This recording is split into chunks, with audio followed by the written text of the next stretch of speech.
What's up, everybody? My name is Jesse, and here today I'm with my boys. I got A-Rob, A-Fresh. That's me. A-Rizzle Dizzle, known in some circles. That's true. And of course, yes, all those squares.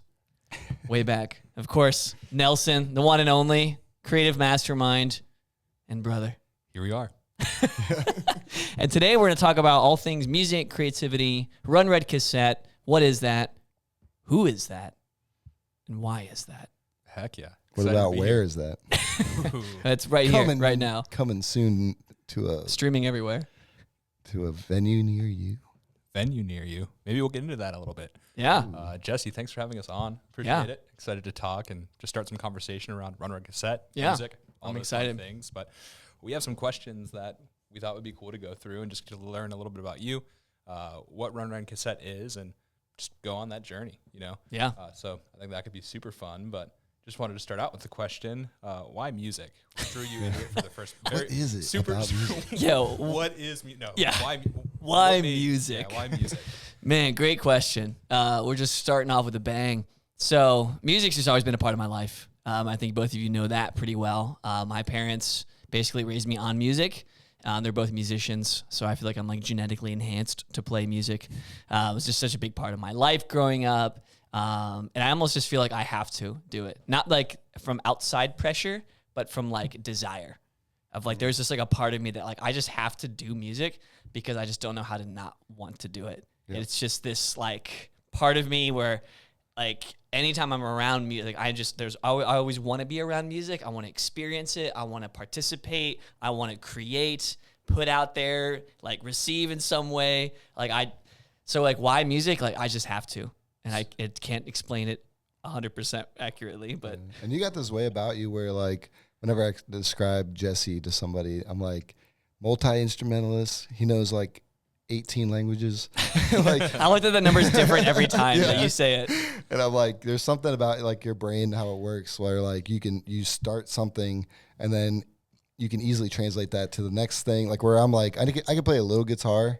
I can't play any piano. Like it does not translate for me. Yeah. Like it does for you. Yeah. And you know, that's so true what he said about you, Jesse. But like, so question following that is like, so then music, you said you're around it. It's a part of you. Yeah. Do you feel like then like different things started coming easy? So like singing, piano, guitar, do you think all like when you pick things up, it came easy, or did it like take time to develop in each like individual thing that you perform in or play? Or that's a good question. I would say none of it was necessarily easy, but it was straightforward. Mm-hmm. So I'll unpack that a bit better. So I started with drums. I was 4 years old. My dad had this old, like, Ludwig drum kit that he had from, like, the 70s or something like that, just, like, in the basement of our house. And I just used to, like, just bang on it. And I was like, this is why I'm here. This is what I was built for. What these arms were meant to do was bang on these drums all day. And I loved it. And it was just like, I just knew in that moment, I was like, I want to be a rock star. Like, I want to play drums and I want to sing and do all of it. But like drums was like where I started and what ignited that passion for me. And then when I got to like middle school, like that's really like when pop punk like took over my life. Now middle school, this would have been like 2005, right? So this is like peak pop punk, you know, like. Right. And it's coming back, baby. Yes, we're back up, you know.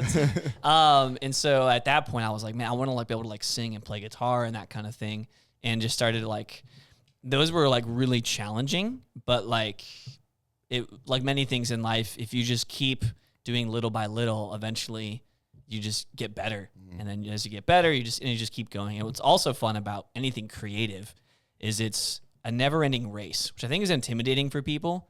They're like, I want to like learn piano, but they don't like have like a end game in mind. And in their mind, they're like, I can do anything with piano. But like even the greatest piano players of all time still have things to learn, right? And there's never an end to it. And I think sometimes that intimidates people about creativity because they're like, oh, I'm not creative. I can't do this. And it's like, it's not about that. Like there is no point where like I am now creative or I have now like completed creativity. Yeah. It's like you didn't get like the achievement, like achievement unlocked, creativity. Like no, there's no end to creativity. Right. I was actually talking to a friend the other day about this and how like, you know, sometimes the best things creatively are the unfinished things, because you have to like to be creative and live in that realm and things like that. You have to be okay with not a finished product, right? So you have to be okay with, oh, I'm putting out this song or I'm working on this art piece.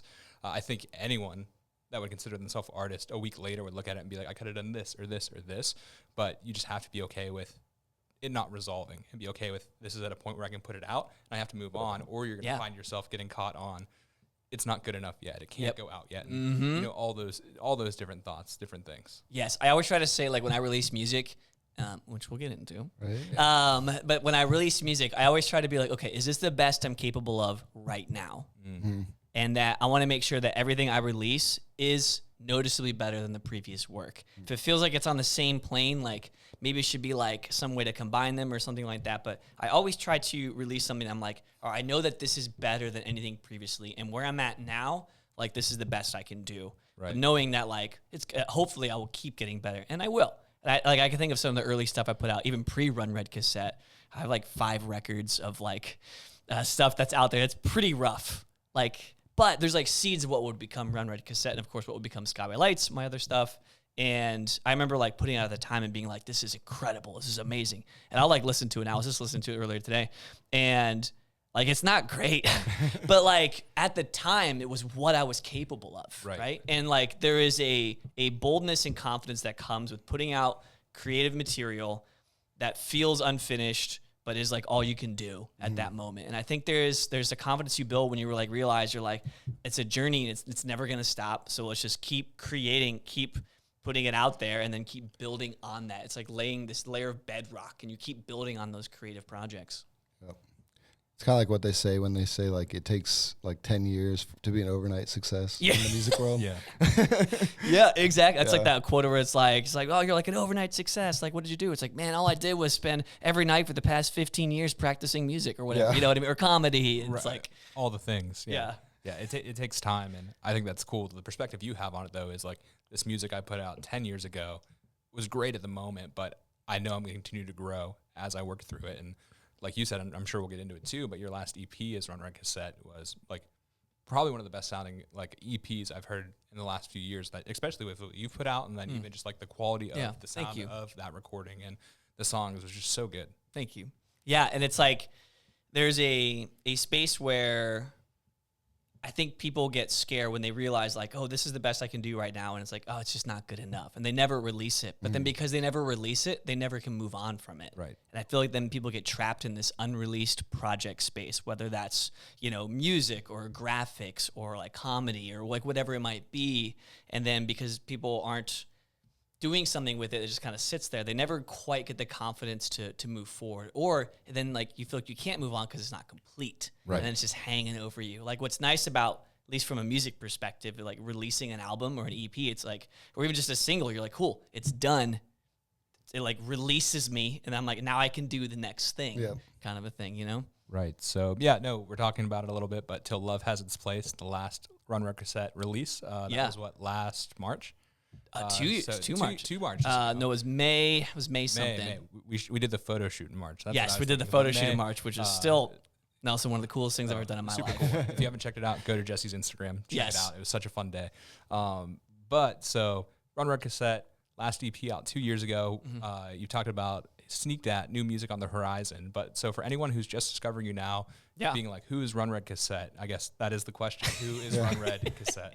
Who is he? Yes. Who is he? Yeah. Where is he? I love this. You guys are great. Who is Run Red Cassette? So origin stories, I guess. So obviously I've always been playing music, as I mentioned. And once I started taking songwriting seriously, I knew I had to kind of have some kind of moniker or like identity, right? I personally, and this is going to be a bit of a controversy, I personally do not like using like your regular name as like your artist name. I get it's so easy to find you. It's so easy to identify who you are. But then what happens is your identity becomes your brand. Yep. And I think that there's a lack of safety and a lack of like freedom that comes with that. Right. Like for me as Run Red Cassette, which came to me in a dream, by the way, it was like a hoobastank moment. I was like asleep. I like woke up. I was like, Run Red Cassette. And I was like, I don't know what that means. I literally wrote it on the notes app on my phone, put it down, and I woke up the next day and saw that. I still don't know what it means, but I don't know. It just it's super cool. I mean, it rolls off the tongue. Yeah, Run Red Cassette. It just sounds great, and it just makes sense for me. Red's my favorite color, obviously. Yeah, same. You know, cassettes were like sort of my first exposure to music. My dad had records like vinyls like behind us, but then of course cassettes and CDs. You know, as a kid in the 90s, you know, like CDs were pretty prevalent, but cassettes were still around. Yeah, right. You know, and so like I remember my brother and I specifically having this one cassette player that had a microphone on it. Oh yeah, You know what I I remember mean? those. And then of course running. I like to run, but I'm also just very fast and just like I'm always going. And so like it sounds like it's like this perfectly well thought out thing that I put zero thought into. Yeah, Which is always great, you know? Yeah, exactly. Just was downloaded into my heart and it works. But yeah, Run Red Cassette now at this point is just kind of became this thing of like so as I was starting to write songs more seriously, and I'm like, okay, like I'm not horrible now at writing songs. Like these songs are starting to get catchy. They're starting to have some meaning behind them, starting to get interesting. And I was like, I need to kind of like come up with something for that. And then that name just like stuck. And I was like, this is great. And originally I was going to go with Paper Moon. Okay. Okay. And I remember when we were going to do the release show in 2018 yeah. at Musica, I remember we were booking it with Curtis. Shout out Curtis. Yeah, Miller. shout out Curtis Miller, celebrity, etc. Best beard in the game. Friend of the show. Truly. Yeah, exactly.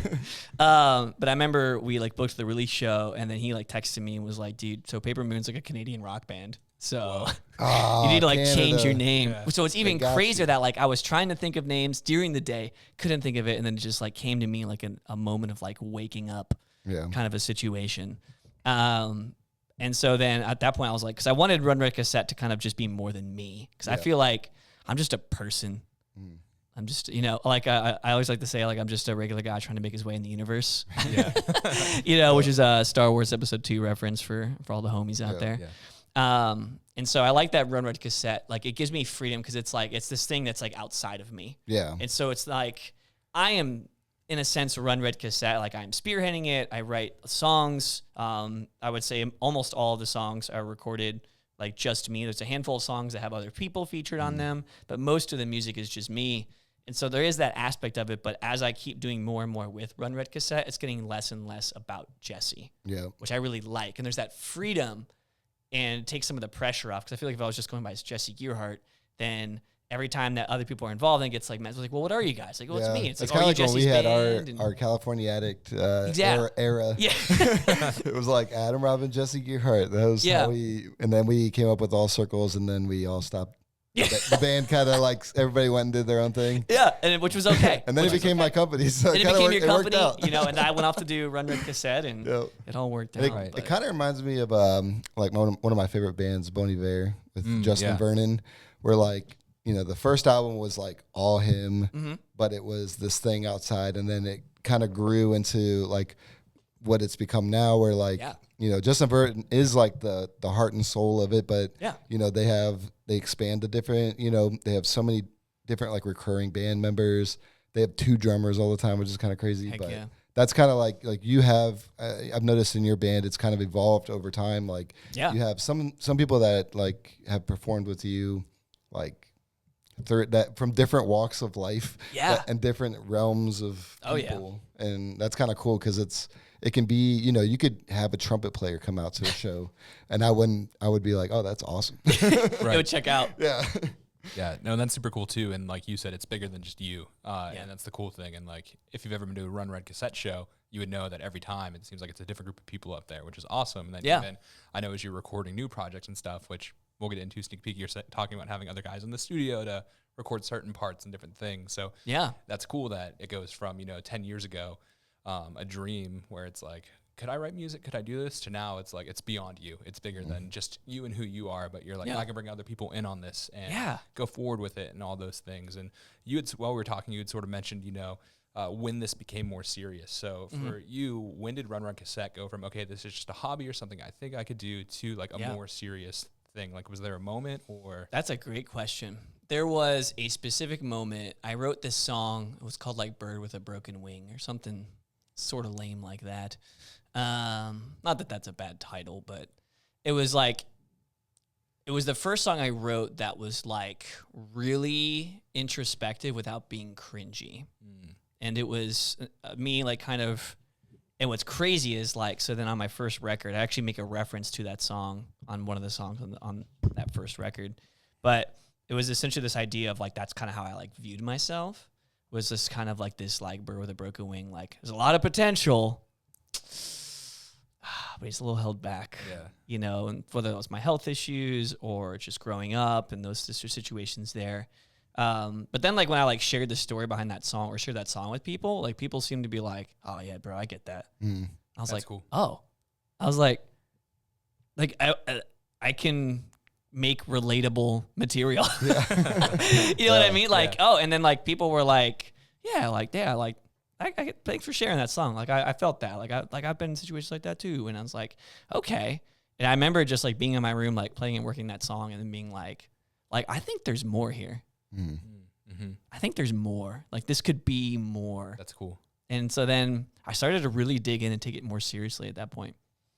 That's awesome. Do you think, or I guess next question would be sort of getting into, you know, like your sound and inspiration a little bit with that and taking it more serious. Do you think like from that initial sound, you carried things all throughout your sound is varied throughout the years, or like if you're like no one's ever heard you before over the years, what has been your sound, your style, your thing when it comes to Run Red Cassette? Yeah. So the beautiful thing about 2026 is that there are millions of genres. Right. Whereas like 100 years ago, there were like 7. Right. You know, there's so many genres, subgenres, and subgenres of subgenres nowadays. It's hard to pinpoint. It's not even like that like cool guy thing. I'm like, I don't know what we are. Like, I don't know how to describe it because I'm not smart enough. But some kind of indie rock type vibe of like, it's got elements of pop. It's got elements of pop punk. A lot of singer-songwriter influence, which is crazy because I like never listened to singer-songwriters other than like people like in like the Real Grey Network, just because like those are my homies and people I spend time with, and in terms of like music. But like most of the music I write is on like acoustic first or ukulele first, that singer-songwriter vibe. Cool. But then I bring in like the pop elements and the pop punk elements, especially with like percussion since it's my background and that kind of thing. So like it's like pop punk infused indie rock with heart. Hey, right. There you go. Very cool. Very cool. Write that down. Write that down. New genre invented just now. We did it right here on this day in 2026. Put it on Spotify. Put it on Spotify. It's exactly it. Yeah. Spotify top 100 punk pop singer songwriter heart real music. Yeah, exactly. Also glam rock. Glam rock. There it is. Heck yeah. But so it sounds like your influences then are, you know, pop punk, all those kind of things. What are some artists or bands or different people that you look up to musically that inspire you, that you would say you get influence from? Yeah, obviously, as you both know, Relient K is my all-time favorite band. They're hometown heroes. They just write really good pop punk music, but then also like really good just rock music. What's interesting about Relient K, what's something I really respect about them, is that they kind of blend genres seamlessly. Right. You know, obviously with Matt Thiessen being such a good piano player, and also Matt Thiessen is arguably one of the best songwriters, like in 100%. Like in the industry today that like no one knows. Oh yeah. It's like he just writes with so many great artists, and just dude's a legend when it comes to songwriting. And so then the fact he's able to take like such incredible like lyrics, like I love the line like in Sahara, when he's like talking about being a lion, and he's like, lying on his side, was it the lion or his pride which brought him down? Like, what is that, like a triple entendre? Like, it's like a rock song. You know what I mean? It's like he's just such a good writer, and so that like is such an inspiration. And then of course, just like their old stuff's really pop punk, but even like some of the new stuff still has like that pop punk like heart to it. And I love that their lyrics can be really funny in one moment and then really serious the next. You know, and so like that's like. Like especially an album like Air for Free, where one song you're like thinking about life, and the next song it's like go Cleveland Browns, you know? It goes from all over. Right, exactly, or like I will not let my heart ache, you know, like just like dealing with like grief and moving forward from the past, like all on the same record. Yeah, very cool. So Relient K, big inspiration? Any others that you can Yeah. think of? This one is probably the one that most people recognize, which is funny because Run Red Cassette is so organic, but Owl City, Owl for City. sure. Heck Yeah. Like if I could have lunch with any musician, any artist, it would be Adam Young of Owl City. Dude's just down to earth, super chill, super creative, you know. And then shout out him, like he had Matt Thiessen produce Ocean Eyes, which of Super course was cool. his like breakout record. Right. Yeah. Fireflies, Vanilla Twilight, like these like awesome songs. Hello Seattle, like, you know, which Adam wrote. Like he wrote and recorded it, and then, you know, Matt Thiessen produced and sang on some of them, which is awesome. It's a cool like small world connection. But like Adam Young, like huge influence, is just like his dreamy lyricism, his hope within sadness. Yeah. I think he does such a good job, like singing and writing about hope in the midst of 100%. sadness. You know what I mean? That dude's got a crazy story, and it's not my story to tell, but just, I mean, I guess it's public, but he's just like gone through a lot of loss in his life and just a lot of challenges. But like he does such a great job at like writing about hope in the midst of like loss and tragedy and like finding your way forward. And so I'm like, man, like It's a funny. huge influence. Something I've noticed about, like, especially like on TikTok and stuff, is that a lot of like this, like the high school generation that is, I don't, what are they? Is it still Gen Z, or is it like? I think we're getting into Gen are we in the Alpha next? now. Yeah, Gen Gen Alpha. Yeah. Did I Gen think Z they're the one. graduate? Are they in the workforce? Dude, that's the quote. Did Gen Z graduate? I don't even know, but they're like getting into like the stuff that we were, like My Chemical Romance and like Hello Goodbye making a comeback, like Yeah. and like that era of music where it was like MySpace music. It's all like, Dude, you know. I heard somebody the other day that was probably early 20s bring up the Oh Hellos. Oh And my I was gosh! like, yes. I haven't heard of the Oh Hellos in 15 years. Yeah. And I was like, how do you know the Oh Hellos? all coming and I was back. like, here we are. Or The Higher. You guys remember that Yeah, band? The Higher. Like I don't saw know if I knew that. them. They were kind of like, you know, the Maine. Yeah. Yeah, I they love were. the They would kind of remind me of that, like that kind of Okay. like era. But I was like, wow, I have not heard that band in a long time, and I knew all the words. I was like, holy Yeah. crap, I still know the words to these songs. This is insane. Yeah, it's The power of music. It's crazy how it all works and goes around. But you said Adam Young, Owl City. Yeah. He's the guy you would get lunch with. Yes. You can pick any musician. 100%. If you were in that situation, what do you think you would ask? Like, what would be the question that you're like, I need to ask you? Dude, great question.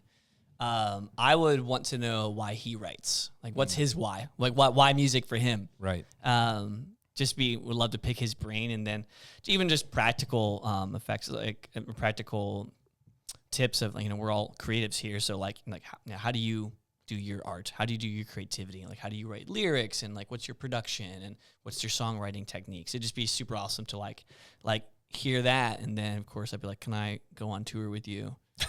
It's like, oh, thank you for all the valuable insight. By the way, Yeah. can I open? Yeah. Do you need an opener on your next tour?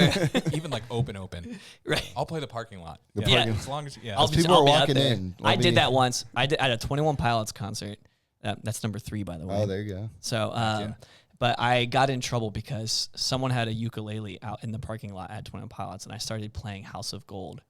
It was Wow, awesome. yeah. And then like you know, we're all waiting. There's like 500 people. Then I'm just like, and we're all singing. And the security came over and was like, "Dude, you can't do that."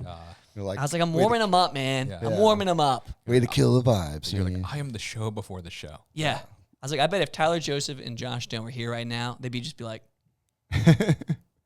Not to interrupt, but crazy story. I went and saw Switchfoot a few years ago for the Beautiful Letdown Anniversary Tour, and I was standing like 3 guys over from Josh Dunn.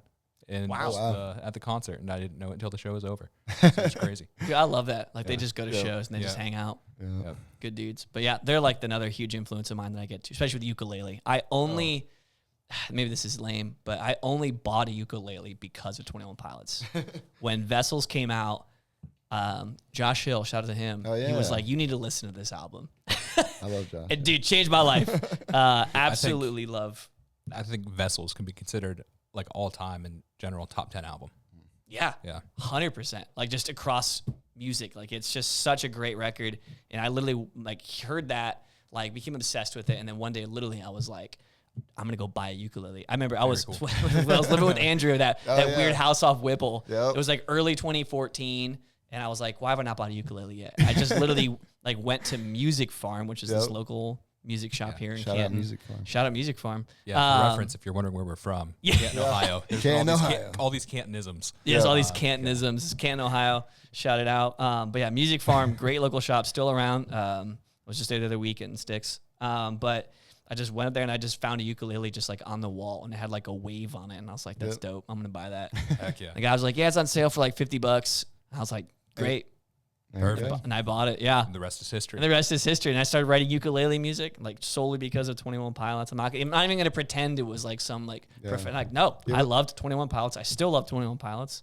And so. You ever get into the Eddie Vedder ukulele songs album? Yeah, dude. I love that album, dude. I'll go if you go. My favorite is the one where he's in the music video is him out in the middle of the ocean on like a They random like rock. hired a helicopter to just fly around like with the Jeff camera. Probst from Survivor out in the middle of the ocean, just like Dude, you know that probably cost like $100 yeah. grand to shoot that video, Right. but it was worth it. it was great, yeah. But Is if worth anyone could do it, it was Eddie Vedder. Eddie Vedder, Yeah. with Yeah. some jeans and a white. Like, I just actually button-up made a shirt. TikTok about like that album, Oh really? and it did pretty well. That's awesome. Like a lot of people were commenting on it, which was Eddie great. Vedder. And I was like, that's so funny. Yeah, Eddie Vedder ukulele stuff. It's actually very beautiful. Yeah, I love that album. Yeah, it's great. It's like you go from Pearl Jam to that, and it's like, makes sense, I guess. Yeah. He's doing what he Like, loves. why not? You know. But heck yeah. So, number 1, Reliant K. Number 2, Owl City. Yep. Number 3, 21 Pilots. Boom. Do you have Triple threat. Triple threat? There they are. But outside of music, like, because you've mentioned like comedy, graphics, art, all these things. Do you have any inspiration that goes beyond the walls of just music creatively? I love to write. Cool. I have been working on a science fiction novel for the past like 8 years now. Awesome. It's just about done. There's just some small things I need to keep working and reworking a little bit. But I started writing it in 2018. This is a true I story. remember you were talking about Yeah, this. and like because like one of the most common like things that like people always say like what would you could do if you could do anything? It's like, oh, I'd love to write a book someday. And I was like, I'm just gonna freaking do it. Yeah. Like I'm tired of like always saying stuff like that and then just not doing it. So I was house sitting for someone. I was like, With the dogs.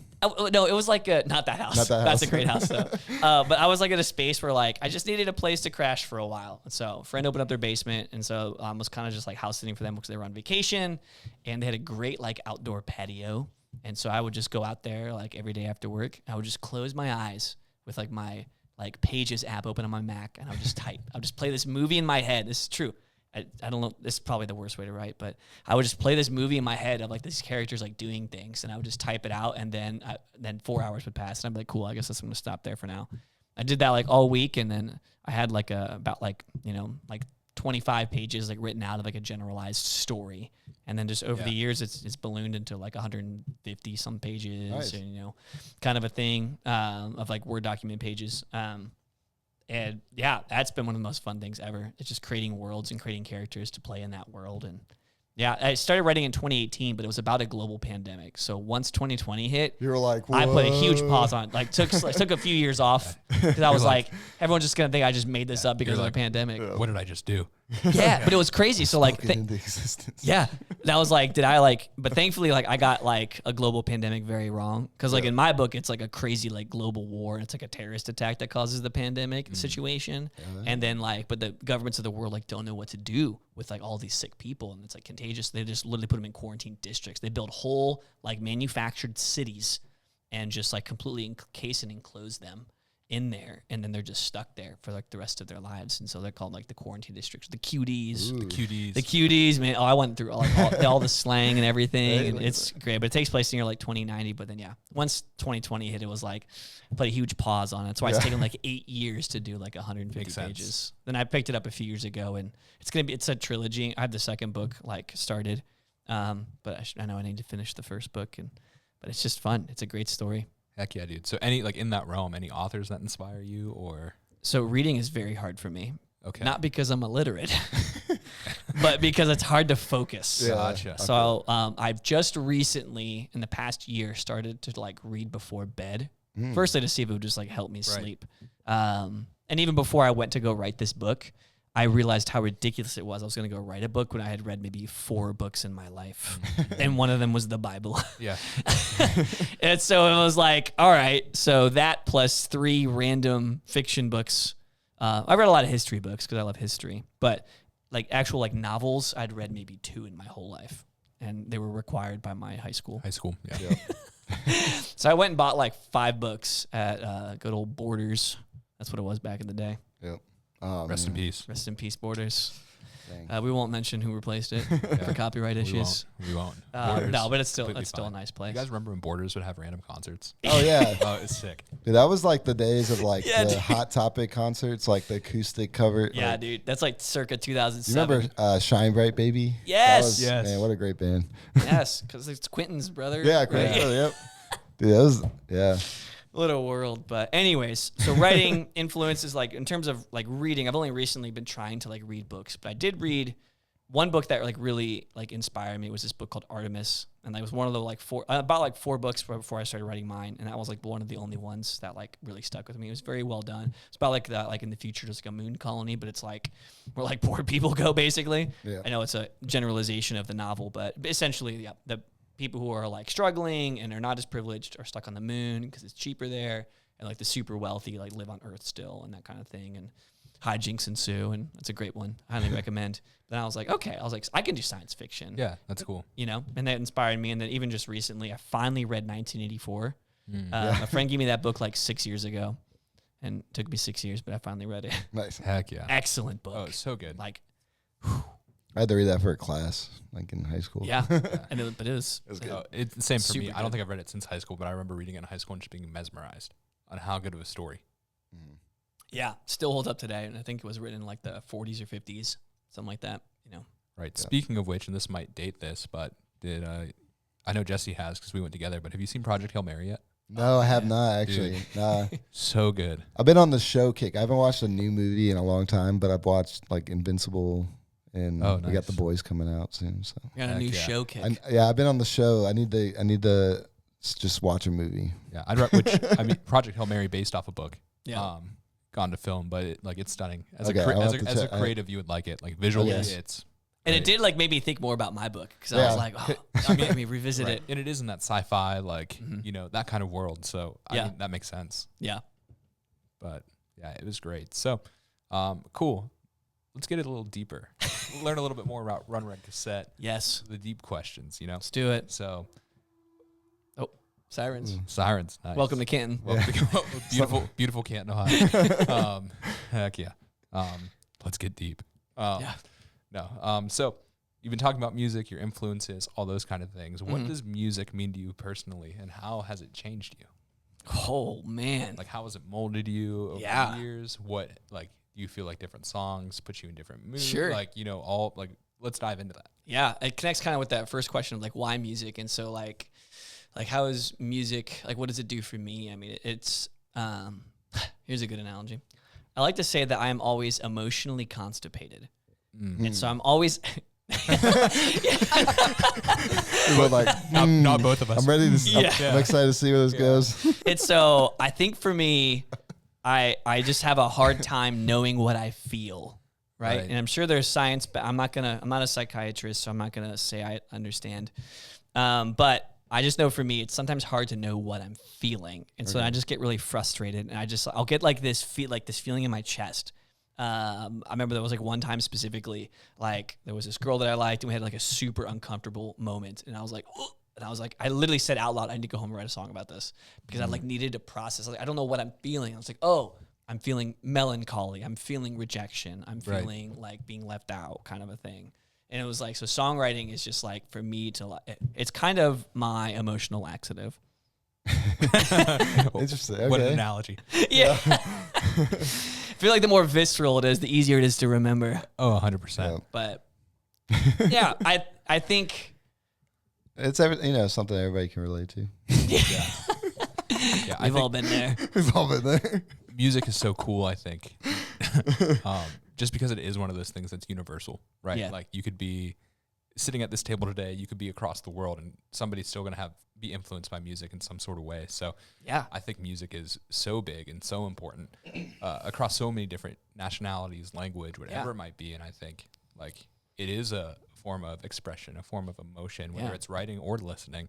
And I think that's what makes it great. You know, And that's where it's cool because I can look at my life and be like, this song has impacted me this way. This sound, this band, these things have impacted me this way. And I see, oh, my teenage years are shaped by this. My adult years are shaped by these artists. You know, or the pandemic was shaped by these artists. You know, those different kind of things. So I think music is really cool in that way. Yeah, and like it's something that, like for me, like it helps me to process information. It's probably like a cleaner way to say it. Of like it just helps me process and understand, not just myself, but like the world around me, and it helps me to understand others as well. I think so. Let's take like the ukulele EP. "Till Love Has Its Place." Like it's written about like a made up couple across 50 years of their life together. I am not married. I've not been in a serious relationship. Like, and so like, how could I write a song about like love on that depth of a level and like just with these people? And it was like, well, I have found that by like telling stories of other people, even if they're not real, helps me to understand my own story. And music is such a great tool for me to process that. So yeah, like all these songs are about a made up couple, but like they're about me. Right. You know, yeah, like they're about me, Yeah. like on some level. But like, what's nice is like, it's a relatable story of like, we've all been in at least some kind of relationship where it's like, there's back and forth and we're trying to figure things out and trying to work things out. And it's so universal. Like as humans, I don't think that we're innately good at relating with people. Yeah. Like romantic or platonic. I just don't know if we're necessarily really good at relationships. A wise man once said, when it comes to relationships, I'm the dumbest one. And I don't mean just with girls, I mean with everyone. That's why you got shows like Brick and Jewel in the morning. Yeah. Second date follow-ups. Yeah. Shout out. The amount of times people just like are so oblivious to how they come off to other people is also like staggering. Oh, it's crazy. Well, it's like songwriting too can like also help me understand, like sometimes I don't realize like how I'm like totally misperceiving a situation. Like my song "Sweetness" is about a specific situation that I went through, and then I kind of reworked it and reframed it for the couple, like in the context of the story. But it's literally about that duality in a relationship where like you can be like, everything's great, everything's fine, and the other person can be like, yeah, it's definitely not fine. Like I don't know how you don't see this. And it was like kind of my own way of realizing like sometimes I lack self-awareness and I have no idea how I'm coming off, or I'm totally perceiving things incorrectly because they're filtering through my own wants, desires, needs, wounds, even that kind of thing. Right. Yeah. I think one of my favorite lines that you've written is in the song "Couples," but it's, do you think that we could be like the couples on TV and we like to perceive that everything's fine, everything's like that sitcom couple, that it's okay, and in reality, it's not. Right. Exactly. Like, and the reality is that that's fake. Right. Yeah. You know, but like we compare that to, and I'm rewatching Parks and Rec right now. Same. Could be. I actually just finished my rewatch. Yeah. Yeah. Great. I'm on season 4. It's so good. And it's like, I think, so, you know, side tangent, it's one of the best TV shows ever made, in my opinion. It's so good. But like, I think it's very easy to look at the characters in the show, like April and Andy, and of course, like Leslie and Ben, and be like, oh my gosh, you know, like they've got like this like amazing relationship and they always work through things despite the conflict. And I think it can be easy to be like, oh, like, why don't I have that? Or like, you know, that kind of thing. Like, that's just not, like, that's not real. Right. Like, that's what that whole song is about, is like the couple like watching TV and being like, why can't we have this like kind of thing? Right. You know, but it's like, that's pre-scripted. Yeah. You know, it's all figured out ahead of time, and that's just real life's messy. We all want to be April and Andy, but in reality, it's all Ron and Tammy. Yes. And other Tammy. Yes, that's great, dude. Dude, absolutely. Clip that. Oh my gosh, that's a great clip. Nice one, Nelson. There it is. Thank that's you. good. But yeah. Yeah. No. What was the original question? It was like, what music is for me, right? No, so it was like what music means to you, and I think we covered that a little bit. But then, so I think on the other side of that too, as a writer, as a somebody that releases music into the world, what like is your hope as you're releasing songs, as you're putting, you know, EPs and singles and albums out there? What impact do you hope that your music has when you're putting it out in the world? Dude, something I've started like saying lately is like, I just want to leave people better than I find them. Yeah. So good. And I think, I know it sounds so cheesy, but like, but it's such a good mentality. Dude, and so just because like music and all this. So Judah and the Lion put out an album like a year ago called The Process. Super heavy album, like incredibly well written. It's, I believe the lead singer went through some kind of divorce. Don't quote me on that. Wikipedia will tell you the truth. But it's an album all about dealing with grief. Yeah. super like, but like it's an incredibly good album. It was my most listened to record like last year from like just the grief that my family went through with everything. But like there's a song on there that's like, we're gonna leave this place better than we found it. And that, I just listened to that song a ton, and it just started making me realize of like, am I doing that? Like, am I actively trying to leave this place better than I found it? Like, and again, not that I should put pressure on myself to do that, right? Not that I should put pressure on other people to do that. But I think for me, from a creative perspective specifically, since that's kind of the realm we're in at the moment, of just that when my music goes out there, when my people listen to Run Red Cassette or Skyway Lights, right? Or even just like just me in general, like, are they better than when they arrived? Like, are they going to leave better than they arrived, right? And that's been like my prayer on my shows, is just that everyone who comes would leave better than they arrived. And like, so like that aspect, but then also that like, I also want to bring peace and joy to those who are without, which sounds super like quasi-spiritual kind of a thing. But like my most favorite song I've ever written is Valentine's Day. You guys have both heard it. Yep.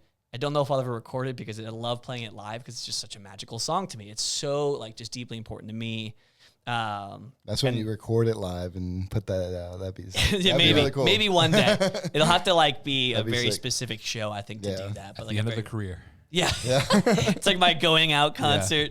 But the chorus, the end of the chorus is, and bring this feeling of peace and joy to those who are without. It's basically me calling Valentine's Day out on his crap. And it's like, but like that has just always stuck with me ever since I kind of wrote that song. That song kind of defined like why I do music in many ways. It's like, I just want to bring peace and joy to those who are without, which couples with kind of this like new refresh for me with music of like leaving people better than I found them. Yeah.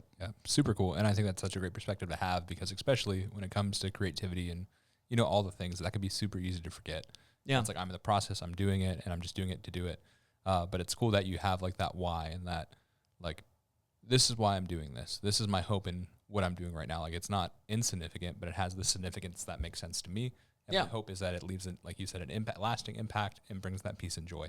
Yes. So I think that's really cool and great perspective to have. And you sort of talked about, you know, a live show experience. When people are at a live show, you want them to leave feeling this was so much fun. I had a great time. I feel this peace. I feel this joy. Mm-hmm. When it comes to live shows, and like we hinted, maybe one coming soon, we'll see. Yeah. But what has been your favorite moment from a live performance? Or a few. Unpack it. So many great moments. Dude, shout out to Love is Red last year. I played the after party. Oh, yeah. So for context, Love is Red, it's a big young adult youth and young adult conference at Nelson Ice Church. Not that we own the church, but the church we attend active to. Members. Active members in the church. And so it's a really funny story, and I'm glad this is actually going to go on record. I just told Pastor Josh this last weekend. Oh, that's awesome. But so like I was asked to play the after party. And so I was like, yeah, that sounds great. Now in my mind, I thought it was going to be like how we had done things in the past for certain events where like I'm in the foyer just like playing. Yep. So full disclosure, I was not super prepared. But I did learn like a couple songs, really like a couple new covers I was like, yeah, this will be fun. I'll just like lock in a couple covers. I'll probably just play a few originals. It should be pretty chill. Students will be walking around like having a fun time. I'll say hi, that kind of thing. So I get there, and so my boy Chris meets me at the good old Chris. And he's like, all right, here's the stage. I'm like, oh, nice. I was like, well, where am I playing? He's like, oh, like right here. He's like, this is the stage that we built for you. I was like, what do you mean you built for me? He's like, I was like, dude, I'm just the after party. And he goes, Jesse, you are the after party. And I was like, oh man. And talk about having to like lock in like real quick. And you were there, Nelson. You were there. 100%. And it was just like, man. So like we had to do or die time. Literally. That's exactly what it was. You saying that, you'd have never known. Thank you. Yeah. Like, it was just one of those, like, oh my gosh. And I was like, Lord, I'm sorry. I did not understand the assignment.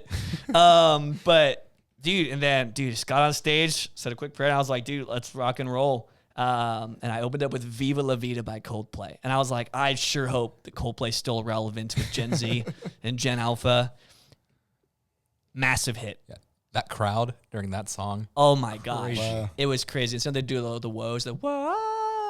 That part, and so at one point I just stopped playing, just started clapping, and just doing that whoa, and dude, having like 500 like high school and college students just like all singing it like crazy. In unison and clapping and dancing was like, oh, it was so good. I like I left, and then from there I went into Baby by Justin Bieber, which classic. Dude, everyone knew every word. Every generation, like I play a lot of like middle school dances and stuff DJing, and like I'm like, surely this like new middle school group, like they won't know, and I'll play it, and like everybody knows it, and I'm It's like, holy truly crap, generational. because like think about their parents, they probably grew up like listening to Justin Bieber and like our age, and they play it for their kids, and I'm like, oh, everyone still knows Bieber, man. It's a classic. NSYNC is still like the amount of kids that come up and they're like, play, well, because Deadpool probably. Yeah. I'm like, you're in middle school. I don't think you're allowed to watch Deadpool. But no, it just, and like you said, it's like songs like that though, like Viva La Vida, Baby. It's like they transcend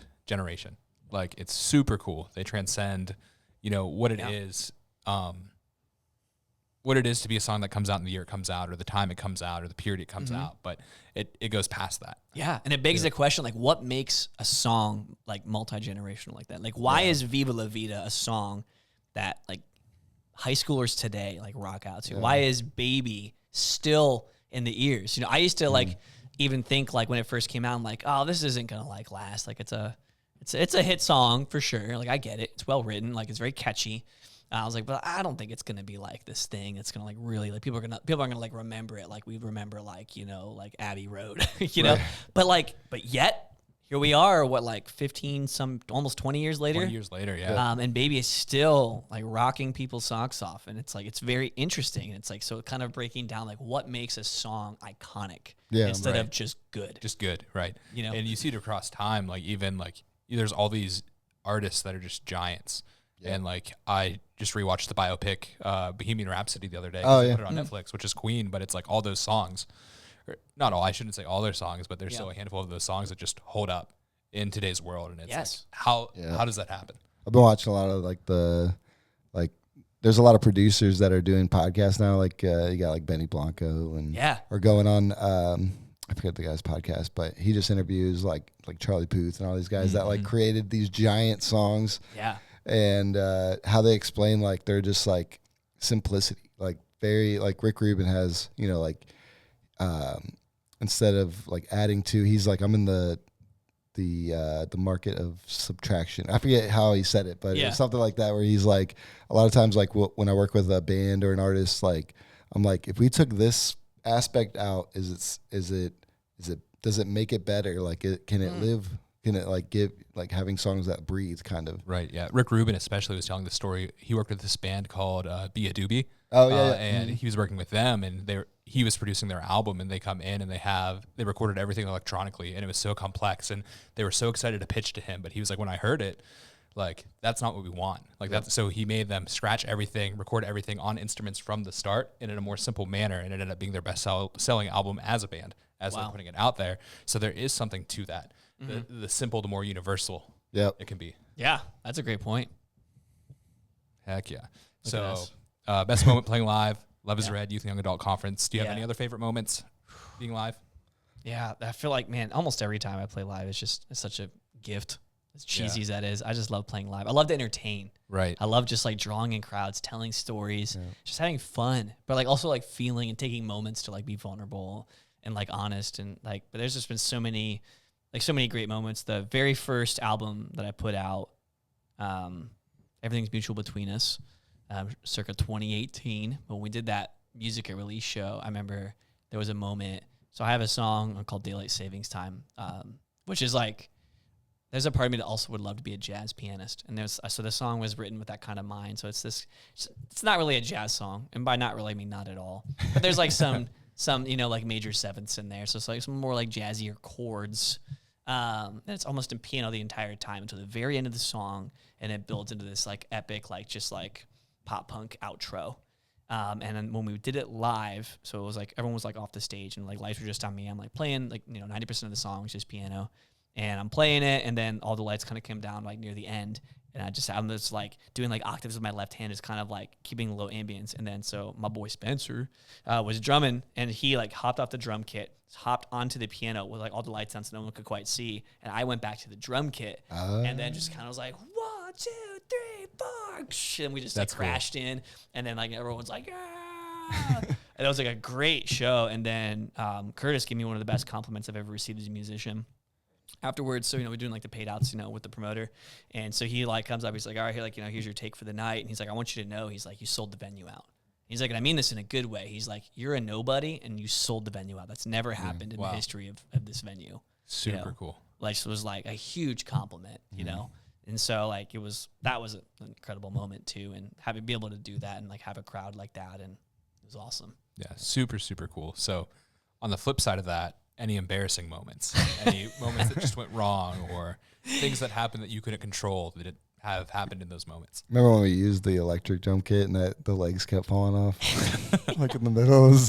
Yeah, Adam and I had a lot of. Remember we played with LFO that one time? Yeah, Adam and I opened for LFO at way. Musica, like 2016, Yeah, something like that. Yeah, That's nuts. Crazy. That show was wild. Yeah. But there was one time I used to end my sets with "Can't Help Falling in Love" by Elvis Presley. It's a great just solo sets. And I remember there was this lady who was at like one of the coffee shops I was playing, and she was like a regular at the coffee shop that I worked at, like Starbucks. And so she's like sitting like right here, and I'm like playing. I'm like, now I'm gonna play like, it's my last song. Thanks so much, guys, for coming out. And I like start playing like the first notes, like wise men say, and then she goes, "You've gotta be kidding!" No way. Stands up and just walks like in front of me and just walks out. Oh my god! And I was like, crazy. all right, I'm gonna start that one over. That's like was being crazy. a stand-up and somebody in the back is like, next. Right. You're like, next. Yeah, it was so uncomfortable. And just like, one of those moments, you just got to play it off and just Right. like. I was going to say, well, kudos to you for just pushing through it. Yeah. And you're just like, cool, I'll just like figure this out. There's like moments like that. I remember even at the Love is Red show, like I started playing a song and I just forgot the chords and the lyrics at the same time. And I just kind of made it up. And then I was like, all right, guys, now we're going to land the plane. And I just like resolved it on like the one chord. Which is awesome. And it was just like, all right, I was like, I'm not even going to try and like keep this. I'm not going to try and salvage it. We're just going to land the plane. Yeah. Dude, I was going to say the Love is Red show too. Like your cable quit working halfway Oh, through. yeah. Oh, yeah. It was a constant thing. Technical issues are always Yeah. fun. That's when you know that like that separates the true professionals from like because if that happens and you're like you have no idea, you're like you just freeze. But if you're like, okay, we gotta solve this while the train is running. Like, we gotta put the tracks like You lay down track while as the we're train's going moving. here. Yeah. You know? That's the thing. If it gets silent, then it's just awkward. And it's like, Yeah. is this guy really something? But when you can push through it and make it seem like either it was supposed to happen or make the best of the moment, then you come across as like something to, you come across as something to someone. You know? Exactly. Like, you're supposed to be there. You're in the right place. You're doing what you're supposed to be doing. Yeah, exactly. Yeah. So That's how it goes. Very cool. Very cool. What is your favorite thing about performing live? oh man, I just love like when the crowd is engaged with the moment. Yeah. Yep. Both like high energy and like intimate. Like both Right. moments, like when the crowd is like locked in with you on that, such a cool feeling. Yes. And it's just like in that moment, it's just like there's there's nothing else. It's just the moment. And like thinking of the big playing shows with big crowds and like everyone's locked in and we're having fun and it's high energy. And then there's like the moments where it's intimate. Everyone's just like listening, like Valentine's Day. I remember when we did the Starbucks show, played on the patio at Starbucks. Yeah. It was awesome. Which We is had probably sick. like 30 Sunset people come behind out. and Yeah, everything. sunset. Yeah, the most Midwest situation. You look in the Yeah. background, there's like a travel center and a Burger King Yeah. sign. It's just like playing at a Starbucks, most Midwest thing ever. But I remember like playing like Valentine's Day and it was just like everyone was just like silent. Yeah. And it was like everyone was just locked into the moment. And it was like, so that was like a beautiful thing. And then it's like, and then having people say like, oh man, like I love that song. And that song like really impacted me. And but then even like the fun ones of just like seeing like, the students jumping up and down, or even just like the couple more like rockin' shows that we've done and just had people like locked in and kind of clapping and moving along. Like when you're like clearly positively affecting someone, like that's just such a great feeling. Right. It's just such a win. Right. And I even think back to your album release show for Till Love Has Its Place when Lexi Miller, friend of the show, did Yes. her Tate McRae cover. And Yeah. the crowd was so into that. So And into it. Even so We that reprised it. We reprised it at the end of the show. Like moments like that are so cool. And for you, even like you said, going from the Coldplay O's moments to the Valentine's Day, you can tell everybody's into it. I'm like, that has to be so cool and so fun just as an artist and as a performer to feel like, okay, they're into this right now. Yeah. Exactly. Like it's such a great feeling, and I think in some ways there's like no greater feeling, like just as a performer when everyone in the room wants to be there. Yeah, that's awesome. Heck yeah. So we already talked about this a little bit, but would you say the same thing as, like what's your why? What do you hope your music has impact on? Is that like your same thought for, your shows, your takeaway from your shows? Are you wanting people to leave with that joy, with that peace? Did I leave better than I came before? Yeah, definitely. And like, even like I started asking the question of like, how can I add value? I don't want to be a selfish artist. Like, yes, I want people to listen. I want people to be engaged with the music. I want people to support me. I want people to like listen to the music and share it with people, obviously. But I want to make sure like I'm adding real value to people. And so that's like what started the whole, like with stickers at every show. Like we're going to have stickers for people and like making sure they can leave with something that's going to benefit them, that like if they're coming to this show, that they're going to get some kind of value. They're going to get a great show, going to get a good performance by me. They're going to get good conversation with me, like before or after the show, but then also like they're going to leave with something, a sticker, a shirt, a hat or something that they're just going to leave.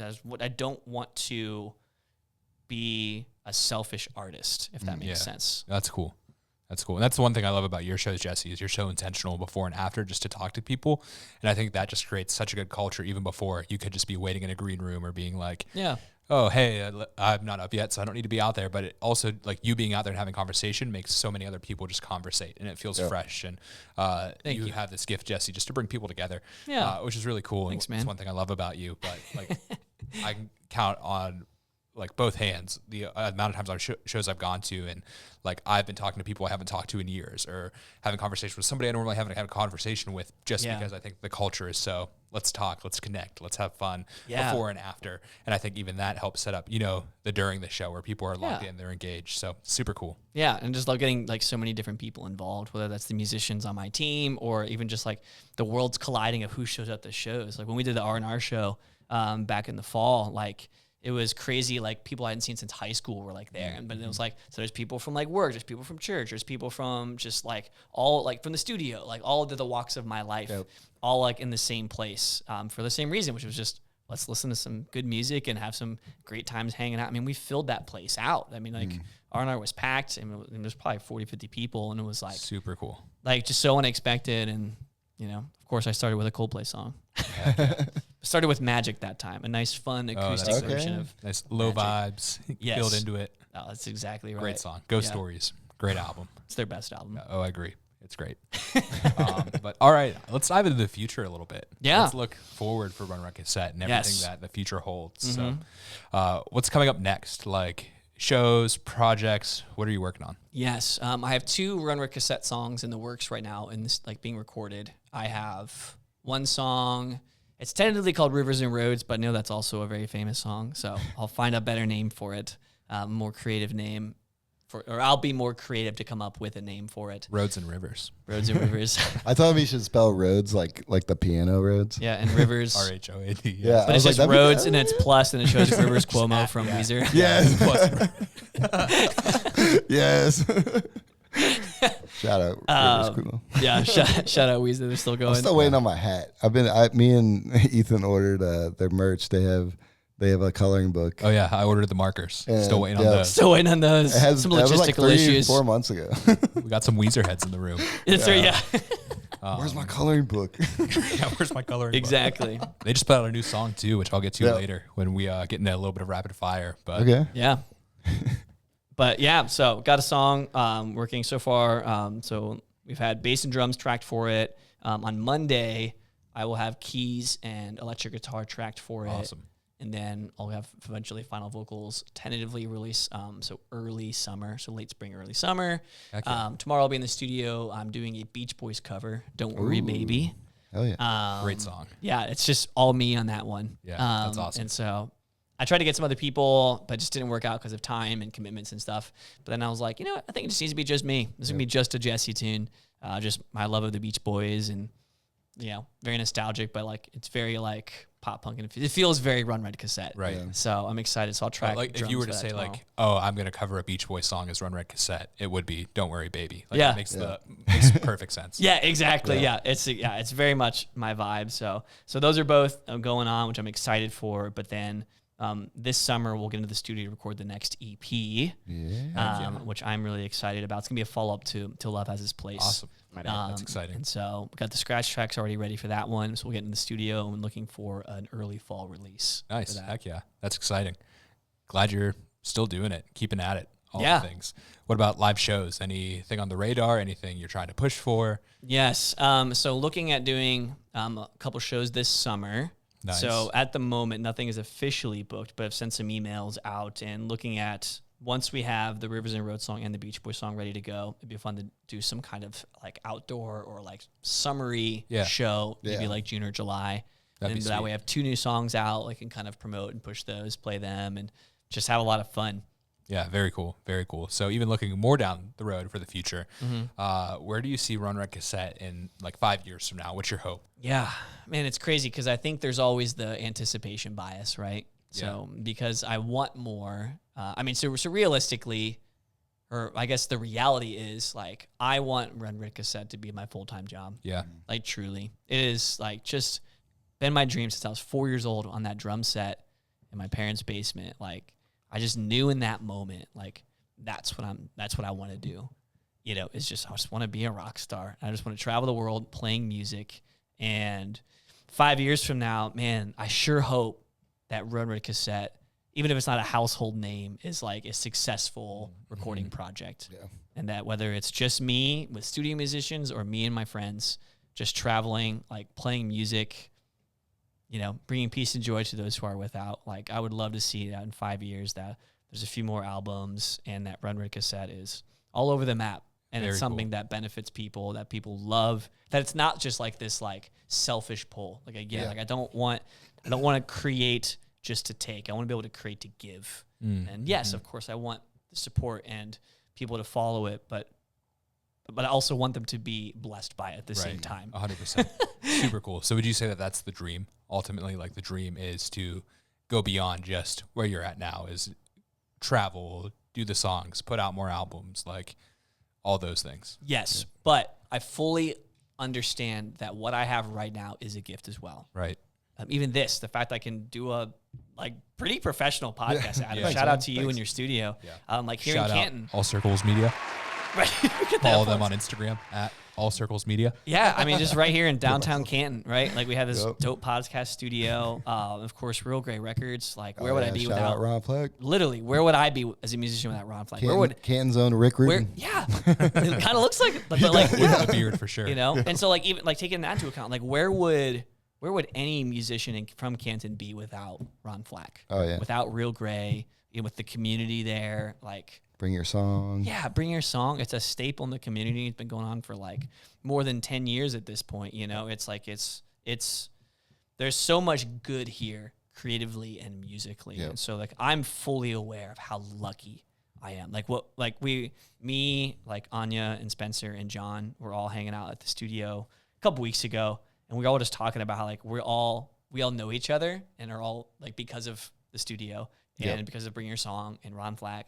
And just like how it's grown us into musicians, and that the reality of like we forget that like most like small towns, I guess Canton's like a city, but you know, like we're not Nashville, but man, we have a community. Oh yeah, you know, we're not Los Angeles, but man, like we have people who are dedicated and passionate, and that kind of thing. There are a lot of really talented people in the city that like and like I think that when like Canton is kind of being like introspective. Like we were like, you know, we got to like start promoting our own here because we keep bringing out like national acts and stuff to like kind of bring people here. But like the people here are bringing, like we just had this crazy like hip hop event on Friday at this new place, District 111. Yeah. And it was kind of felt like a more of like an open mic kind of style thing. But like we had that place packed out and it was like, people were like, this is what Canton should be about, is that, you know, like exactly. Canton is a cool place. Yeah. So like with that, like there's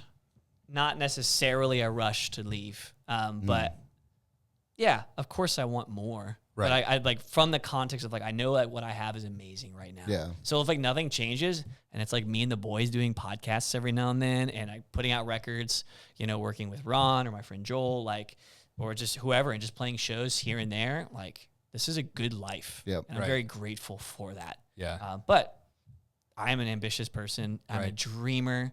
I mean, like, to a fault. Yeah. Like, I'm frequently criticized for being someone that even at, approaching middle age, that's still like, I still want to be a rock star. Like, that's just, I know it, like, to the point where people are like, yeah, but don't forget your real job. Which I have a great job. Yeah. I have no desire to leave it. Yeah. Like, it's a great job. It's like, but it allows me to do this. And so I have this. It's amazing. And I'm so grateful. And ultimately, like, you can't appreciate where you're going if you don't appreciate where you're at. Yeah. Like, so genuinely, you know what I mean? Like, if I could rush to New York or LA or Nashville and then be like, which I tried, and thank goodness, like, it didn't work out in the way that it, like, at the time I just was not mature enough emotionally or just like in life to do something like that. And then it's made me realize just how good I have it here in Canton. But that way, like, if I do choose to step out and go somewhere like Nashville or LA or New York or anywhere, or even just this starts to blow up into something bigger, like, I'll always know, like, the home that I have here, and will always appreciate it. And I think it'll help me appreciate whatever comes next, whether that's Run Red Cassette is becoming like a household name and we're in that space, then I'll actually be able to appreciate that for what it is, because I know that, like, it's basically because I had the best launch pad for it, and I always tell people, like, no one gets anywhere successful by themselves. Anyone who stands on a platform and said they got there by themselves is a liar. Like, I am the product of people who loved me. And invested in me. Exactly. Like, countless people have, like, poured into me, and I'm the product of their love, care, affection, and interest in me. And, like, what Run Red Cassette, I hope that will be this culmination of, like, love, care, compassion, genuine interest, and creativity that can be, in a sense, kind of, like, bottled up and then just shared with the world. And then it would just create this cycle of, like, the world is a better place because Run Red Cassette exists. Right. And I think your perspective is so good on it, because I think, gratefulness leads to growth. And when you can be grateful, come on now. Let's get preachy. No, just kidding. But no, I think it's so true. And you can be truly grateful for where you are, what you have, those kind of things. Then, like, the distractions get out of the way.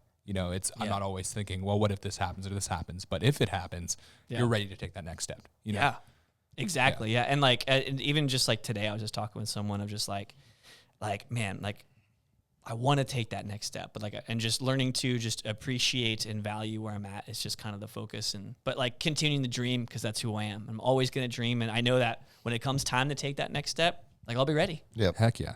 That's awesome. So, sort of same realm, sort of not. What is something that you haven't done yet as Run Red Cassette that you would love to do?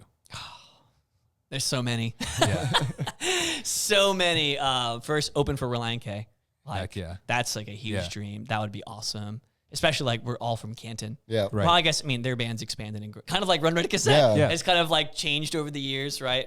But at least, like, Reliant K was formed, like, in Canton. Like, that would just be all. I still think, like, a hometown show, like, right here at Millennial Plaza. Yeah. Like, if we did a big thing right there, would be like, so sick. if they were, like, headlining, like some kind of, like, 330 show, kind of a thing, like, to open for that, like, that would be freaking amazing. Right, which I guess that's a whole other conversation, is will they ever do another show, let alone a 330 show?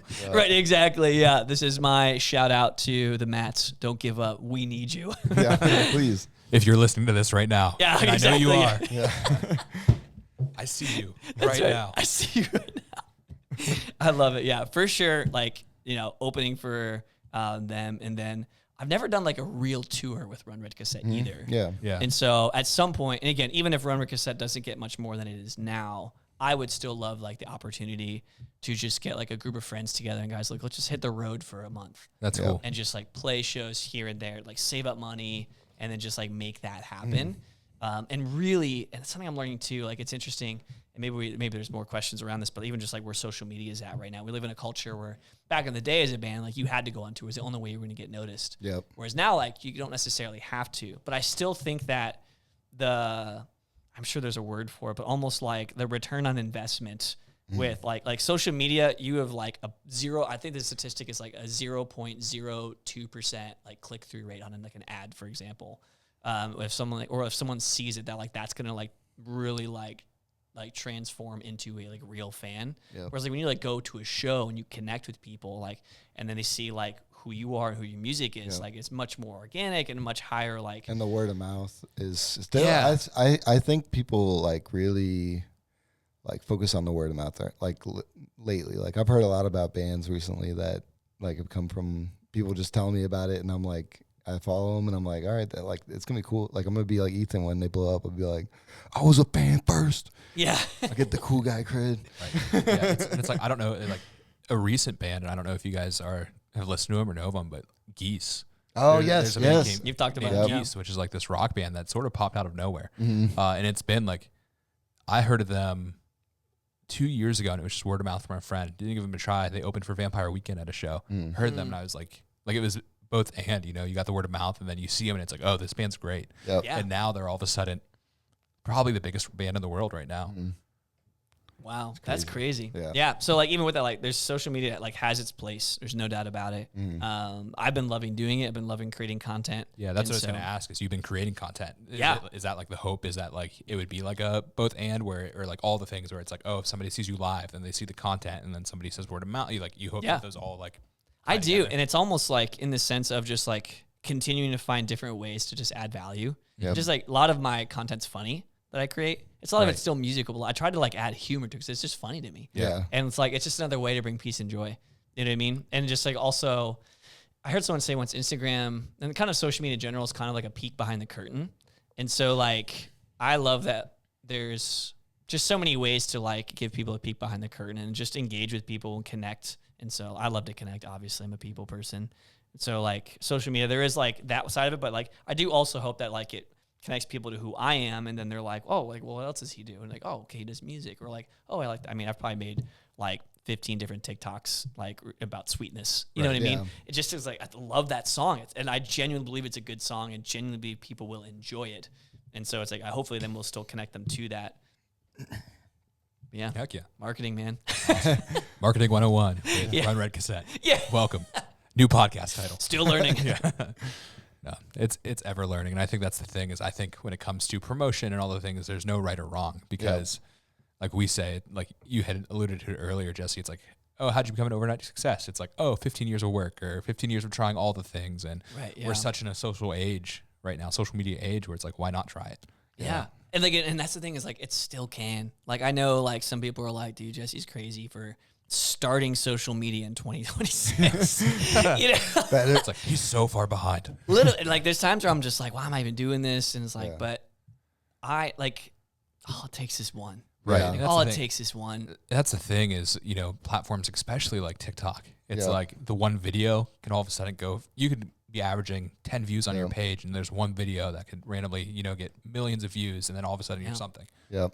Dude, I've learned the power of commenting because I haven't posted anything in a long time on my TikTok, but I comment on a lot of things, and like sometimes I like getting more attention on a comment than actual. It drives traffic to your page. I'm like, so many people are looking at my profile, and I have nothing new here. And I'm like, I should probably start. That's so true though, because I mean, I'm thinking about myself just scrolling. You know, and then I go to the comment section, which I think that's a universal thing now. Is everyone goes to the comments, and you see a comment that's hilarious or something. Sometimes the comments are more entertaining than the actual video. But you do that click through to see who is this person. Are they real? Are they a meme account? What do they do? Like spam. Exactly. Yeah. And so I think, I don't know. I think you need, as a creative who wants to be successful at a high level, you got to be a little delusional. Right. Yeah, that's true. You do. You know what I mean? Amen. Like, it's the Steve Jobs quote that's always stuck with me. It's like the people who are crazy. What is it? The people who are crazy to think that they can change the world are the ones who actually do. It's something like that. It's a paraphrasing. It's not an exact quote, but it's something along those lines. And it's just like, man, like I genuinely believe like I can make this world a better place. And it's like, I just going to keep trying. And like, again, even if like on the macro level, I don't, I make a difference in Canton. My family, my friends, my church, like you guys, like the studio, like clearly. And like, I'm so grateful for the community that I have and just how they remind me of the value that I add to them. Like that's a gift. You guys are a gift. Like that's awesome. But like, I definitely, there's a part of me that has just always wanted to change the world. Like there was this like insatiable unction within me that I need to go change the world. I can't do it alone. Like, it's impossible. I can't do it like just me. And so it's like, whatever that looks like. And so I started a TikTok in 2026. Here we are today. Right, exactly. Let's give it up for him. Right, exactly. Yeah. And thank you. That's friendship right there. That was a beautiful moment. I was glad to be a part of I was that. hoping that button did that. I can't remember which ones. Yeah, we're like, we don't know what the buttons what mean, sound but we effects got you put on them. there. Yeah. You're like, it's either the horn or profanity. Yeah. But yeah, exactly. Yeah. Or it's launching a missile. That crickets. Hey, yo. Hey, you guys watch Sir Yacht? Also Yo, another yeah. Ohio Hilarious. shout out. Oh yeah. Sir Yacht. Yeah, Sir Ohio Yacht. content creator. Ohio, yeah, super good. Out of Cleveland, Ohio. Funny. Dude, So funny. I just watched. he uses literally- that soundbite all the time. Yeah. I was Hey, at yo. a friend's house the other night, and we literally watched the video where he goes to Long John Silver's every day for a week, all 3 meals. Dude, he's so yeah. good. crazy. I'm glad that he's blunt. He's a get like, he kept creating, found his break. Well, and yeah. then Did you see his thing? He went from like, I think it was last year alone, he went from 400 subscribers to 300,000. Dang. That's crazy. That was insane. Like, that's all, and that's He all found it takes. It's the thing is Sir Yacht, like he's such a Cleveland sports guy too. So I've known the name Sir Yacht for 10 years just from Cleveland sports Twitter and it being so niche. Yeah. But now 10 years later, he's getting his break. That's great. And that just shows you like the thing behind it is it could Yeah. take, a year, it could take 20 years Yeah. to get somewhere. And For sure. It's such a prevalent story in the creative industry and the music industry and wherever. Yeah. And like saying, like, he didn't give up. Right. It's like successful people aren't the best people; they're just the most persistent people. Oh, Yep. You know what I mean? Like, he just didn't quit. They don't and know it's like, when to again, quit. there is a degree of like, yes, we need to improve, right? Yeah. Like, as we talked about earlier, like the songs I'm writing now are better than the songs I wrote 10, 15 years ago, Yeah. for sure. And so like, I need to be making sure that I'm continuing to improve, right? I'm not going to pretend that like my TikToks are like the gold standard. Like, they're not. Like, I've only been doing this for like 4 or 5 months now. It's like I'm still learning, I'm growing, and so Right. like part of the persistence is also just that a time to improve your craft too. 100%. And it's like so that way when the time comes, like you're ready. Yeah. But all it takes is one. Yep. Yep. Well, Sir Yacht, if you hear this, come on the pod. Yeah, Come hang out. dude. Come to Canton, Please Ohio. do. We know you're not far. yeah. We'll come. It's a quick drive. We're gonna down come hang out, 77. Suryat. Yeah, use it for content. Yeah, dude, it would be great. It'll be a great Yeah. time. He put out music recently. Yeah. too, Oh, wow. as well, and Yeah. it's pretty great. So Heck yeah. Yeah. 3 guys you've never met in a podcast studio in Canton, Ohio. yeah. We'll get some basil afterwards. Yeah. That's right. It'll be a great time. Delicious. Yes, we can smell it in here. It's great. Yeah, good stuff. But so sort of starting to close down a little bit. Want to ask some fun questions Yes. here, and we'll start out with some this or that's. Okay. Just for you to you can expand on it if you want. Make a quick answer. We'll fly through a few of them. But, Okay. Studio or live performance? Live performance. Live performance. Heck yeah. Acoustic or full band? Full band for Full sure. band. Rockin'. Heck yeah. So when you write, are you lyrics first or medley first? Melody. Melody. Interesting. Expand on that just a second. So music is innately evocative, right? Yeah. Which is just like fancy words for it makes you feel things. Right. And so I have only written maybe like 2 or 3 songs where I wrote lyrics first and then found music to match them. Cool. Almost always the music makes me feel a certain way, and then I literally just start like babbling and like just start going at it. Like in terms of just whatever, it's like nonsense. Usually some kind of melody I'm trying to like find. So I'm just saying words to fill the space, but then I'm just like, what does the music make me feel in this moment? Are these chords making me feel introspective? Are they making me feel angry? Are they making me feel sad or happy, excited, like anticipatory? Like what is the actual feeling that like is coming from like these chords? Or what's just even the headspace that I'm in that moment? And then, so I usually find some kind of melody and then the lyrics just come. And I've heard a lot of songwriters, even like Freddie Mercury talks about this of like, don't force the song. Like if it's not coming, it's not coming. And so a lot of times, most of my music's written in like 10 minutes, like every song. Like again, the skeleton of the song, not a fully produced work, obviously, but like the skeleton of the song, like it's usually done like 10, 15 minutes. I like the, verse, chorus, bridge, chorus kind of a thing. And then obviously we go back through and, over time change words here and then add production and stuff. But it all starts with the melody. Super cool. Late night writing or early morning writing? Interesting. Well, since I've worked in coffee for over a decade, late nights don't really exist. Yeah. But like, I've heard people say like they're more creative at night. I think whenever inspiration strikes, Okay. I feel like a lot of times like it just hits and you just write. Famously, Coldplay, Chris Martin, that he was like at dinner, I believe is the story, and the melody for like Paradise like came to his head. Whoa. And he just like left dinner and then just went and wrote that song. Like, you know what I mean? So like, that's awesome. It's just like when inspiration hits, like you just got it. Yeah. You know, and it's like, doesn't matter what time it is. Some of my best, like Valentine's Day was written at like 3 p.m., like on a Tuesday. I just got off work and like the song was about my experience, you know? And so it's like, you know, so I wrote a song last week, a week and a half ago. It was like, I don't know, like 11 a.m. Yeah. I just, you know, just wrote like, right.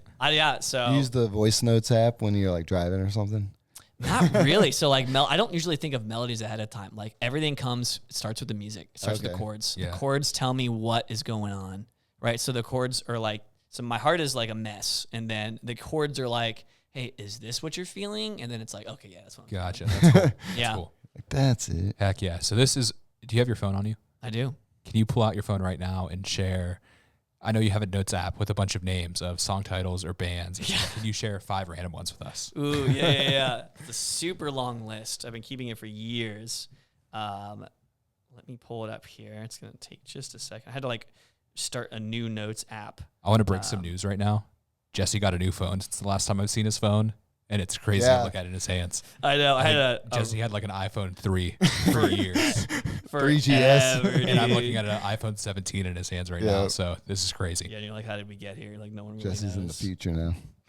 Where is... Yeah, you rocking that like iPhone 10 for a minute there. Yeah. All right, so I'll do like 5 band names, 5 album names, 5 song names, just like rapid fire. Go through it.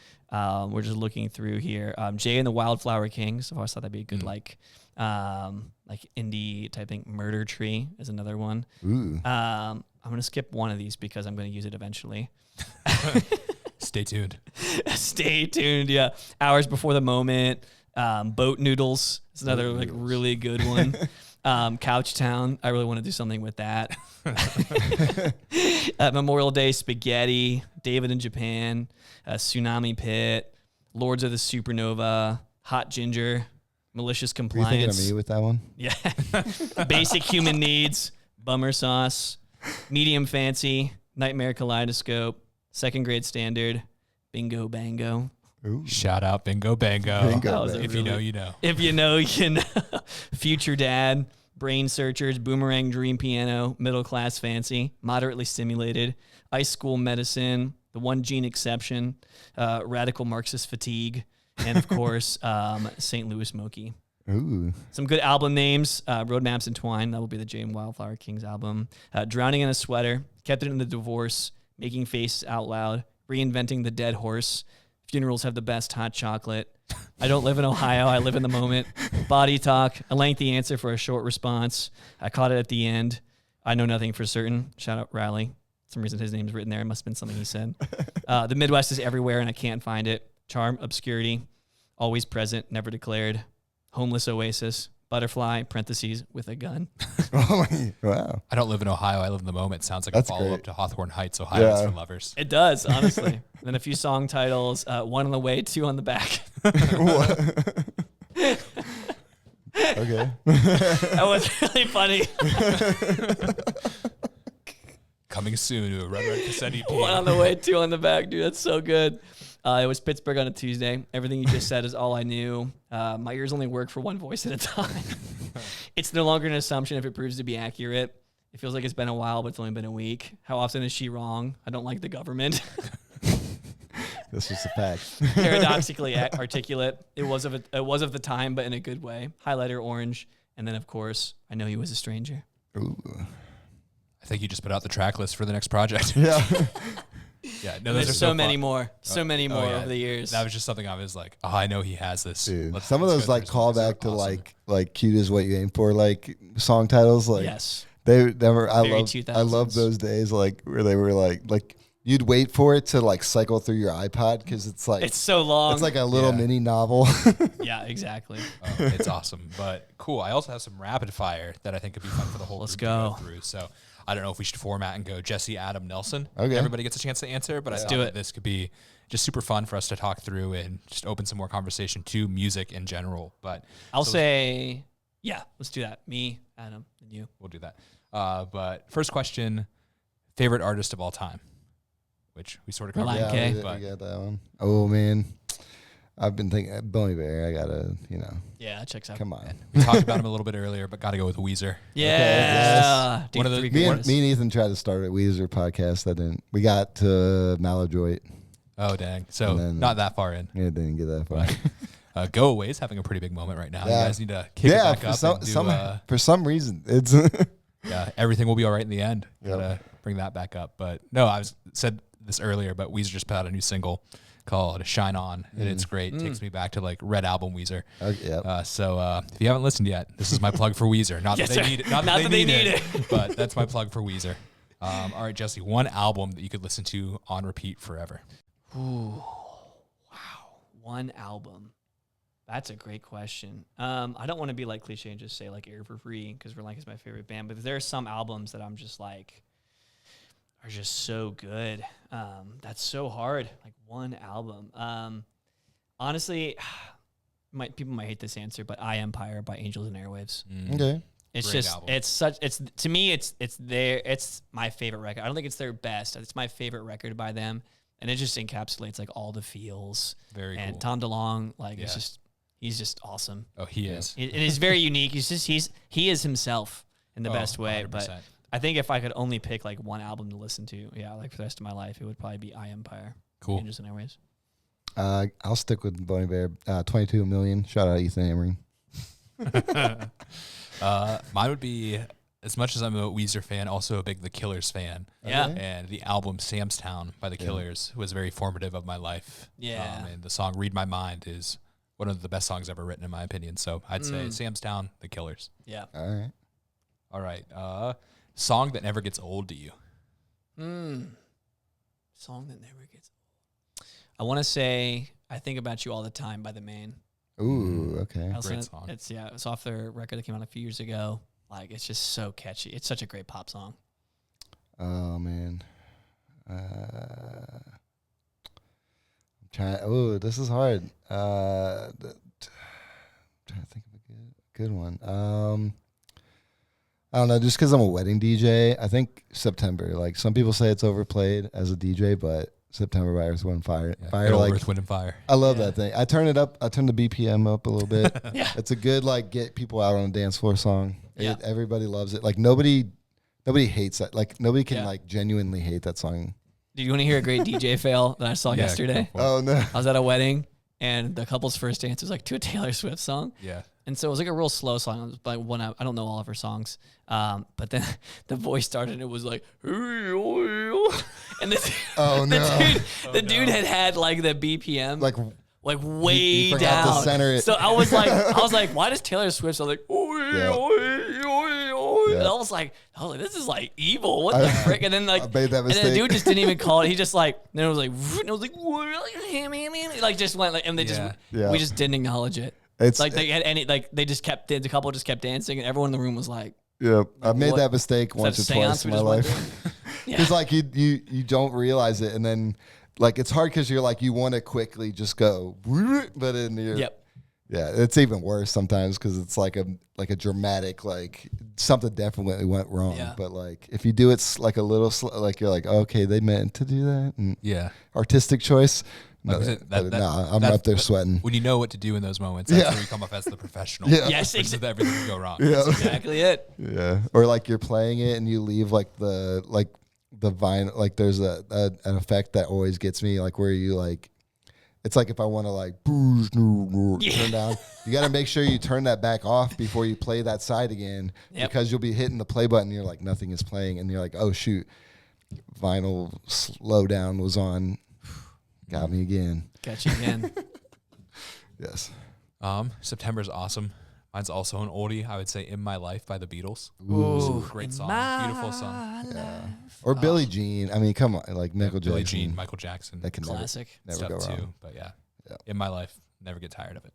Great song. Such a good song. I might listen to it on my way home. Heck yeah, do it. I All right. listened to A Hard Day's Night yesterday. I'm on my way to the Oh, wedding. they- I was listening to A Hard Day's Nice. Night. I was like, I haven't hit this record in a minute. Yeah, great Such record. a good record. Yeah, my grandfather was a big Beatles head, so Oh, there you just go. grew up with it, had Yeah. it, and still all holds up. So when Zach Jackson Yeah. at church on Sunday. We were talking, Beatles came up. He's like, what's your favorite Beatles record? And I said Rubber Soul. And he's like, no one has ever said that. Dude, such a good album. And I was like, I know. Like, I was like, deep it's cuts just, only. I feel like it's the one that like my dad played the most growing up. Yeah. Dude, But like, is Norwegian Wood's out on that album, right?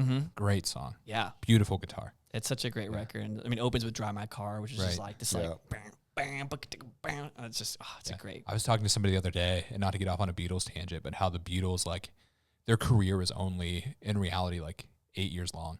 Yes. And to cover all the different, like, to evolve Yeah, music as that's much crazy. as to evolve music as much as Insane. they did in those 5 years, to go from this Britpop band to, you know, you get into the Rubber Soul, Sgt. Pepper's, Abbey Road, this, like, It was you're acid. seeing, like, first forms of hard rock. Yeah. It's, like, crazy It was how acid. much they covered. That's what Oh did my it. gosh. Oh, acid for sure. But it's, like, the fact that 8 years, Yeah. Yep. That in is 8 crazy. years, because then after that, they were done. Yeah. They all went on and did their own things. Which is insane. But it's just nuts. Like I remember telling some person in like the hallways of high school and just being like, modern music wouldn't exist without the Beatles. Like all bands 100%. today exist because of the Beatles. Pretty Yep. much like Yep. they just They- redefined They music. created eight genres alone. Yeah. Yeah.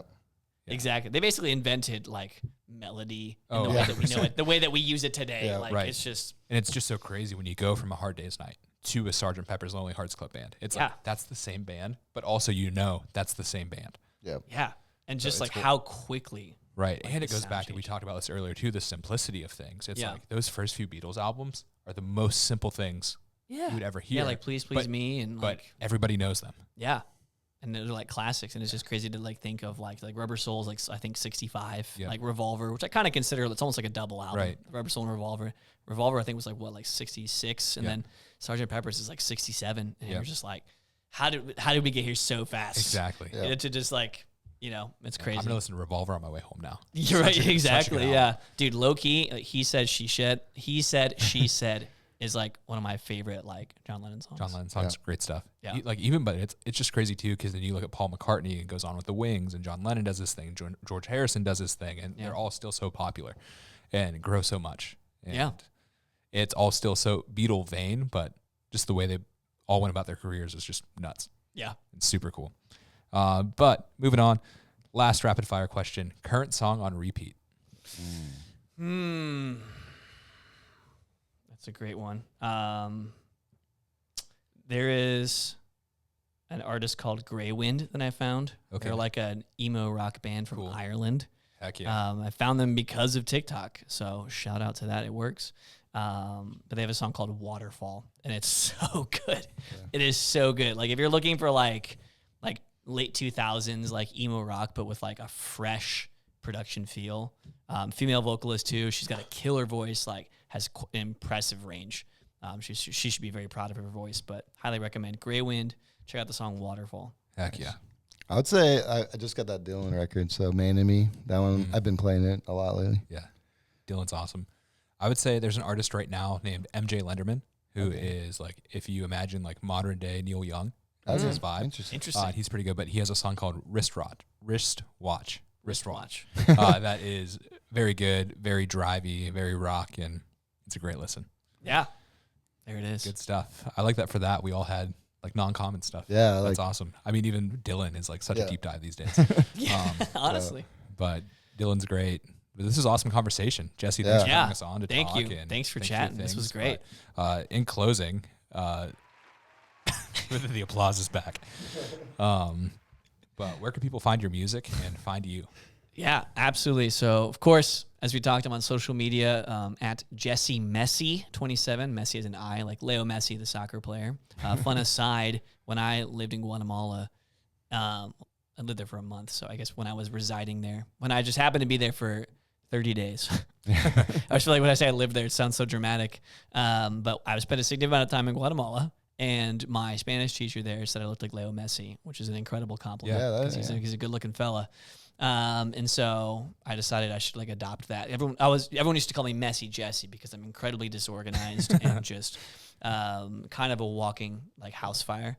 Everything's just a mess. So everyone always called me Messy Jesse, but then he started calling me Jesse Messi, like Yeah. Leo Messi, and it kind of like redeemed like that name for me. And so I'm like, Now I've like fully embraced like Jesse Messi as like my name, to the point where like people have messaged me asking me if I'm related to Leo Messi. Yeah. And I'm like, clearly not. Like, That's but like, there must be enough. I mean, internet, maybe you can tell us like enough of a resemblance, or like maybe I'm like a distant cousin or something. Yeah. But people have messaged me being like, dude, like, are you related to Leo Messi? Somebody out there will do some research. Yeah. And get back to us. If someone can figure that out and then prove that I am actually related, that would change my life. Yeah. So It would solve a lot of problems. yes, exactly. But yeah, check it out. And then of course, Run Red Cassette, streaming everywhere. Most easiest way to support me is get on Spotify or Apple Music. That seems to be the metrics right now that a lot of people are looking for. We didn't even get into it. I do have a side project, Skyway Lights, that has new music coming out too. Yep. But you can check them out as well. Also, streaming everywhere, mostly Apple Music and Spotify. Best way to support me. Heck yeah, great stuff. Any closing words? Thanks for watching. Thanks for listening, whoever you are. Appreciate you taking the time. Your time is the most valuable resource, and you spend it with us. And that means something. That means a lot to me. So know that, like, I value that. Value your watch. I value your click, whether these are shorts or long form content. Yeah, thank you for spending your precious time with us. It means a lot. Awesome. The end. The end. Signing off. And Yeah. clap again.